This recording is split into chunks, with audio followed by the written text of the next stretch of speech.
Hello, dear students. Class 10th, subject mathematics, chapter 3rd, pair of linear equations in two variables.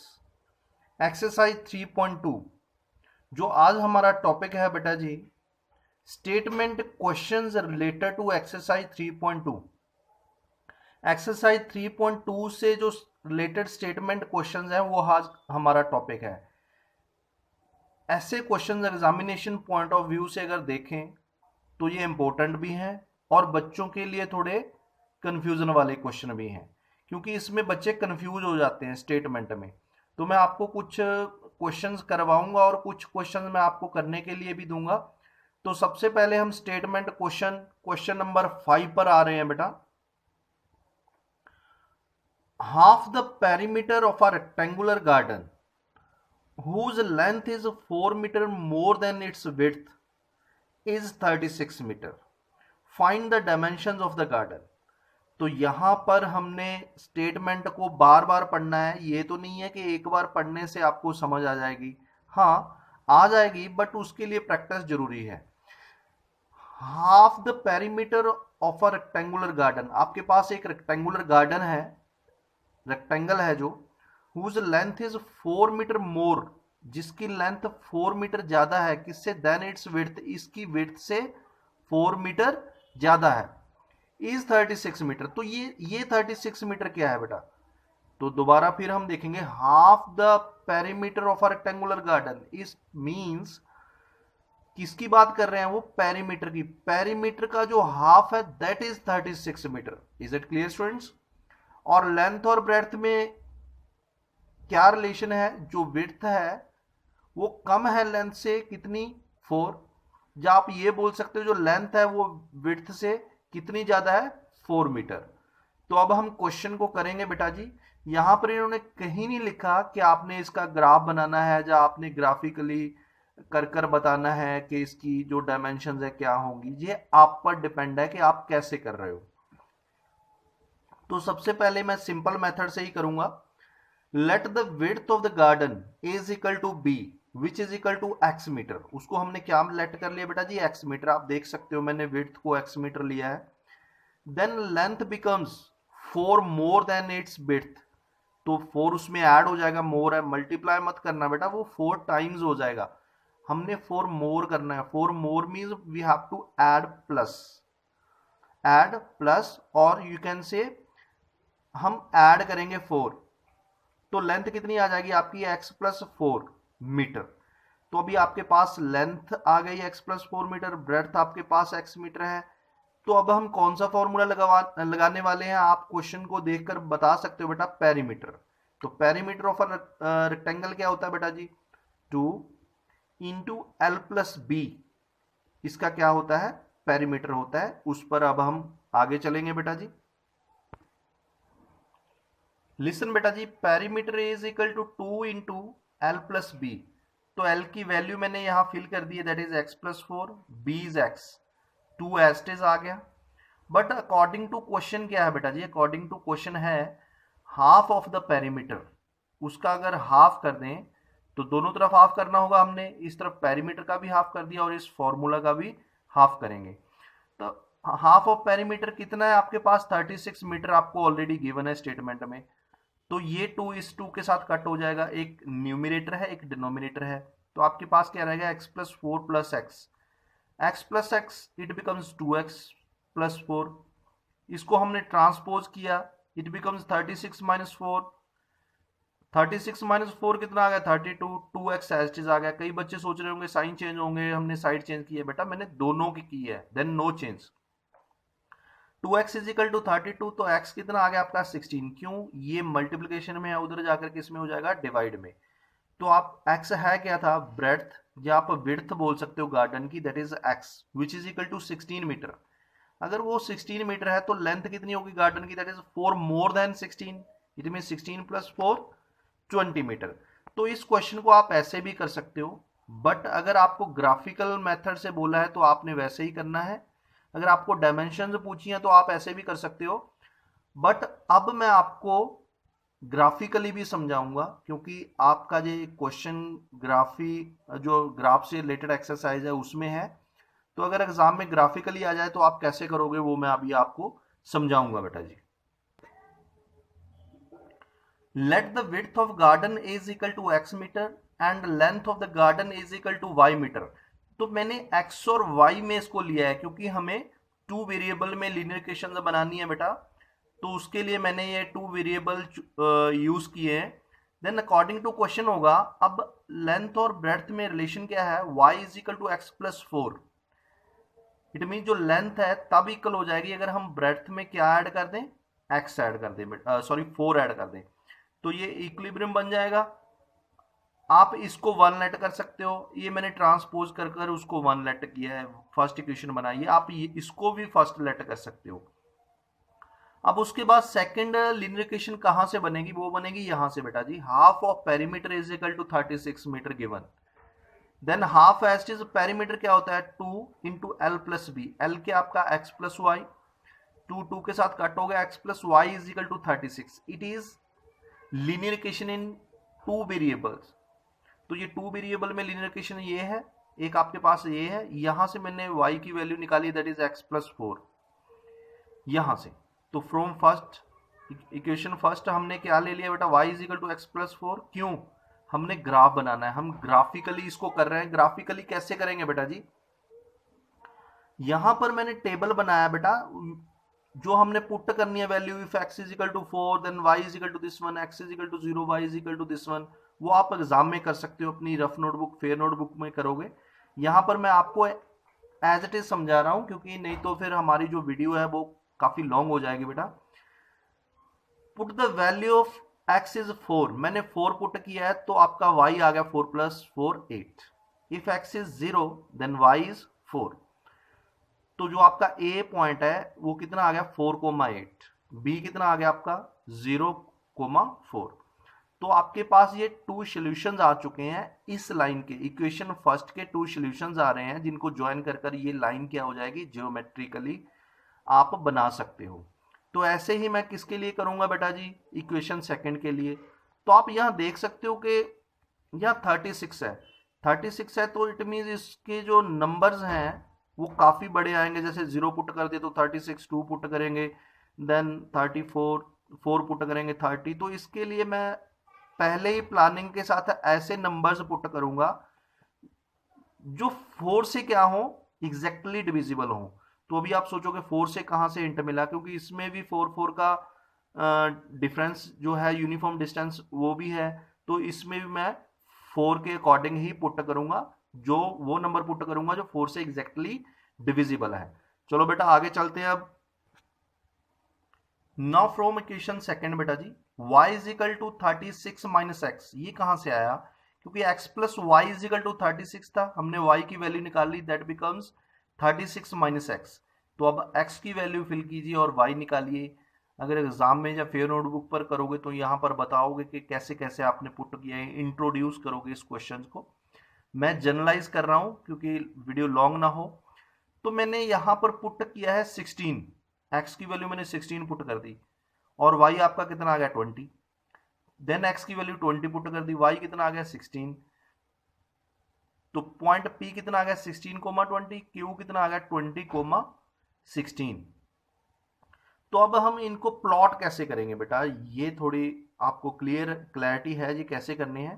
तो मैंने 4 unit distance लिया है, जैसे 0, 4, 8, 12, 16, 20, 24, 28, 32 और 36 भी आ चुका है इजीली। इधर 4, 8, 12, 16, 20। तो आपने ऐसे ही ए पॉइंट जो फर्स्ट लीनियर इक्वेशन के सॉल्यूशंस हैं 4,8, इसको इसके अकॉर्डिंग प्लॉट किया, ये आपको आता है, प्रीवियस वीडियो में मैंने समझाया हुआ है। ऐसे ही मैंने B point, where is the point B, here 0,4। तो इन दोनों को ज्वाइन किया तो ये लाइन आ गई, इस लाइन का नेम क्या है, y minus x is equal to 4, दोनों का डिफरेंस था ना 4। ऐसे ही ये पॉइंट पड़े आपके पास P एंड Q, 16,20, 16 के कॉरेस्पॉन्डिंग हमने 20 की वैल्यू ली है, तो P पॉइंट आपका आ गया 16,20, Q इज 20,16, तो 20 के कॉरेस्पॉन्डिंग 16, तो ये Q आ गया। इन दोनों को ज्वाइन किया हमने x plus y is equal to 36, तो ये इस लाइन की इक्वेशन है। अब ये एक पॉइंट पर कट कर रही है, इट मींस जो P पॉइंट है ये दोनों लीनियर इक्वेशन का एक सोल्यूशन है। क्या है ये? इसका सोल्यूशन है। तो इट मींस इंटरसेक्टिंग लाइंस हैं, तो ये पॉइंट दोनों को सेटिस्फाई कर रहा है। अगर ये दोनों को सेटिस्फाई कर रहा है, then we can observe the graph x is equal to 16, y is equal to 20। It means therefore dimensions are 16 metre and 20 metre. It means उसकी ब्रेड्थ कितनी होगी, विड्थ कितनी होगी 16 मीटर एंड लेंथ कितनी होगी 20 मीटर। तो आई होप कि आपको क्वेश्चन समझ आ गया होगा बेटा। ऐसे क्वेश्चंस आपको एग्जाम में अक्सर मिलेंगे। एक क्वेश्चन डेफिनेटली ग्राफ वाला आता है, तो इसमें आपने एक्सपर्ट बनना है। तो ये सारे क्वेश्चन करने हैं बेटा। कंसिस्टेंट और इनकंसिस्टेंट का आपको क्लियर है, हो गया है कंसेप्ट। अगर कंसिस्टेंट हैं तो हम उनके सॉल्यूशन निकाल सकते हैं। कैसे? अगर कंसिस्टेंट कौन कौन से होते हैं बेटा जी? कंसिस्टेंट होते हैं या तो लाइंस इंटरसेक्टिंग हो, यानी कि वन सॉल्यूशन हो, या फिर इनफाइनाइट मैनी सॉल्यूशंस हो। तो दोनों केसेस में हम अगर कंसिस्टेंट है, कोई pair of linear equation consistent है, तो हम ग्राफिकली उनके सॉल्यूशंस निकाल सकते हैं। तो अगर इंटरसेक्टिंग कर रही है तो एक पॉइंट आ जाएगा। अगर एक पॉइंट एक लाइन पर ही दूसरी लाइन ओवरलैप कर रही है, इट मींस लाई कर रही है, तो उनके इनफाइनाइट पॉइंट्स होंगे बेटा जी। तो आई होप ये आपको क्लियर है क्वेश्चन बेटा जी। चलो अब हम आगे चलते हैं बेटा। लिसन बेटा जी, ये क्वेश्चन शुरू करने से पहले मैं आपको बता दूं कि मैंने जो नोट्स हैं आपके, जो मैं समझा रहा हूं, ये इस वीडियो के लास्ट पेज पर मैंने सारे अवेलेबल करवाए हैं। वहां पर आप ये सारे नोट्स देख सकते हो, वीडियो को पॉज कर कर नोट्स बना सकते हो। सेकेंडली बेटा जी, अब जो क्वेश्चन 6th में करवा रहा हूं ये आपकी बुक में से नहीं है, ये उससे रिलेटेड है। मैं ये समझाऊंगा और आपको कुछ क्वेश्चन दूंगा इससे रिलेटेड, तो आपने समझने हैं बेटा जी। Given the linear equation 12x plus 8y minus 8a is equal to 0, write another linear equation in two variables such that geometrical representation of pair so formed is, first question में intersecting lines, second parallel lines के लिए, third coincident lines के लिए। आपको पता है कि lines 3 types की हैं, intersecting, parallel lines, coincident lines. तो आपको एक लीनियर इक्वेशन दी है, आपने एक बनानी है। किसके अकॉर्डिंग? पहले इंटरसेक्टिंग लाइंस पर फोकस कर रहे हैं। नो फॉर इंटरसेक्टिंग लाइंस बेटा जी, कंडीशन क्या होती है आपकी? a1 upon a2 doesn't equal to b1 upon b2, यानी कि उनकी रेशो कभी भी सेम नहीं होती। नाउ बेटा जी, the second linear equation in two variables will be, तो ये कौन सी इक्वेशन होगी सेकंड जो है? बट हमने इस कंडीशन का ध्यान रखना है कि उनकी जो x के कोफिशिएंट है उनकी रेशो और y के कोफिशिएंट है उनकी रेशो सेम ना हो। तो आप यहां पर देख सकते हो है 12x, तो आपने ध्यान से पूरा x का कोफिशिएंट 5 ले लिया, इधर x का y का कोफिशिएंट 3 ले लिया, क्योंकि 12 को जब हम 5 से डिवाइड करेंगे और 8 को 3 से डिवाइड करेंगे तो ये सेम आने वाला नहीं है। तो second linear equation in two variables ये होगी will be equal to this one as. ये एज क्यों लिखा है बेटा? एज इसलिए लिखा है क्योंकि मैंने रीजन भी तो देना है ना। a1 upon a2 which is equal to 12 upon 5, आप देख सकते हो 12 अपॉन 5, तो ये कट नहीं हो रहा। b1 अपॉन b2 8 अपॉन 3, तो ये as is c1 upon c2, ये भी। इट मीन्स आप तीनों को तो नहीं, इसमें फर्स्ट 2 से ही सर जाएगा बेटा।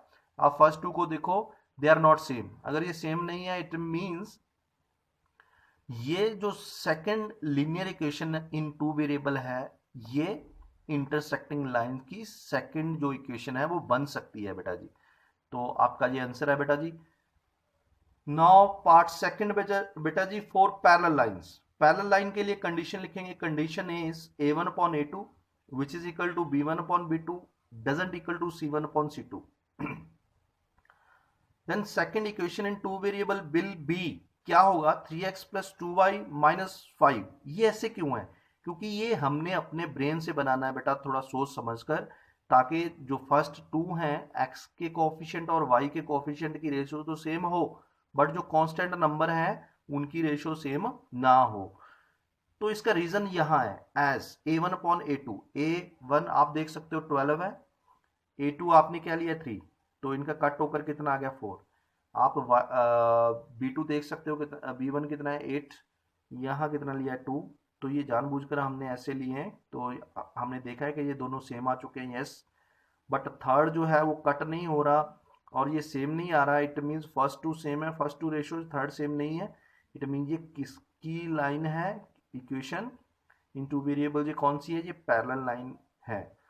तो आई होप ये आपको क्लियर हो गया होगा। वीडियो को बार बार देखने हैं, ऐसे क्वेश्चंस बेटा अक्सर आते हैं, ये प्रीवियस ईयर्स में भी ये बहुत सारे क्वेश्चंस ऐसे आते हैं, तो आपने इनमें एक्सपर्ट बनना है बेटा।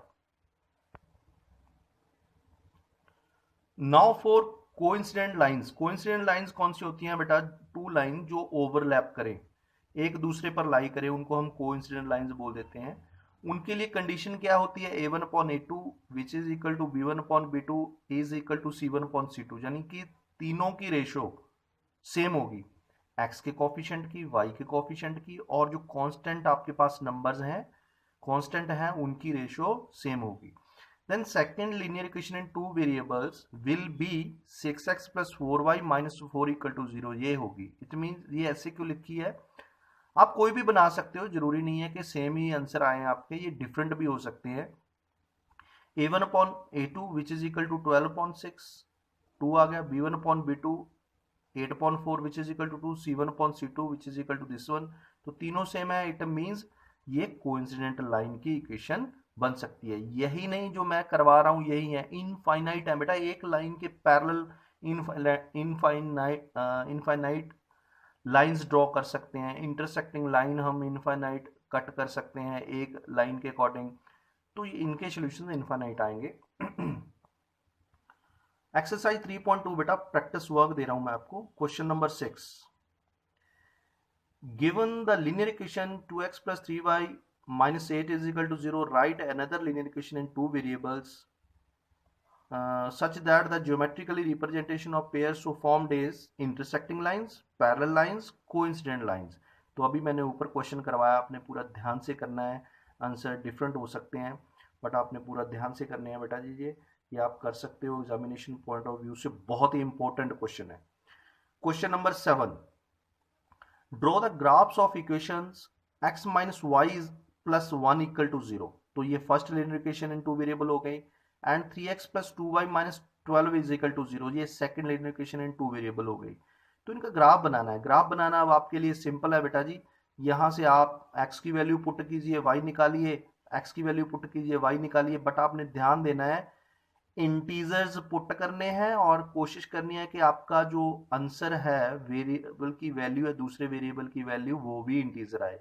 इट मीन्स आपके सॉल्यूशन में इंटीजर्स ही आए। Integer means natural number, there negative numbers और 0। उसके बाद इन्होंने और क्या पूछा बेटा, ग्राफ बना सकते हो आप। हम फॉर एग्जांपल आपका ग्राफ ऐसे बन गया, ये फर्स्ट लाइन है, ये सेकंड लाइन है। ये इंपॉर्टेंट बहुत है बेटा ये क्वेश्चन, ये कई बार बोर्ड क्लासेस में आ चुका है, तो आपने ये बिल्कुल नहीं छोड़ना, इसको बार बार करो, इस पर स्टार्स बनाकर रखो, इंपॉर्टेंट लिख दो, very very important. Determine the coordinates of the vertices of triangle formed by these lines, तो जो लाइंस ये हैं, ये फॉर एग्जांपल ये एग्जैक्ट तो नहीं है, ये आपने देखना है, बट बनेगी ऐसे ही। ये फर्स्ट लिनियर इक्वेशन का ग्राफ है, ये सेकंड का है। डिटरमाइन द कोऑर्डिनेट्स, कोऑर्डिनेट्स बताने हैं आपने वर्टिसेस ऑफ ट्रायंगल, ऐसे ट्रायंगल फॉर्म हो जाएगी, formed by these lines and x axis, x axis और these line से जो ट्रायंगल बनेगी उनके आपने कोऑर्डिनेट बताने हैं। जैसे ये इसके कोऑर्डिनेट बताइए, एब्सिसा क्या है, इसका ऑर्डिनेट क्या है, इसका एब्सिसा ऑर्डिनेट क्या है, इसका एब्सिसा ऑर्डिनेट क्या है, कोमाज लगाकर, तो ये आपने अपना आंसर टैली करना है। और साथ में इन्होंने क्या बोला है, शेड द ट्रायंगुलर रीजन, तो आपने बाद में इसको पेंसिल के साथ क्या कर देना है, शेड कर देना है। तो बेटा जी ये दोनों क्वेश्चन बहुत ही इंपॉर्टेंट है, एक क्वेश्चन मैंने भी करवा दिया, तो ये आपने इन सारे क्वेश्चन में एक्सपर्ट बनना है, तो पूरा डीप नॉलेज लेनी है आपने, क्वेश्चन कैसे भी आ जाए आप उनको करना है आपने पूरा ध्यान से बेटा जी। और दूसरी जो सेकंड इंपॉर्टेंट चीज़ है कि आपने इनमें से एमसीक्यूज भी बनाने हैं। एमसीक्यूज बनाने का भी एक आर्ट है बेटा, इनको इतने ध्यान से, इतने बार बार वीडियो को देखो, इतना डीपली आपने सोचना है, बुक को अच्छी तरह से पढ़ो, ताकि आपके जो एमसीक्यूज हैं वो भी आपके टिप्स पर रहे।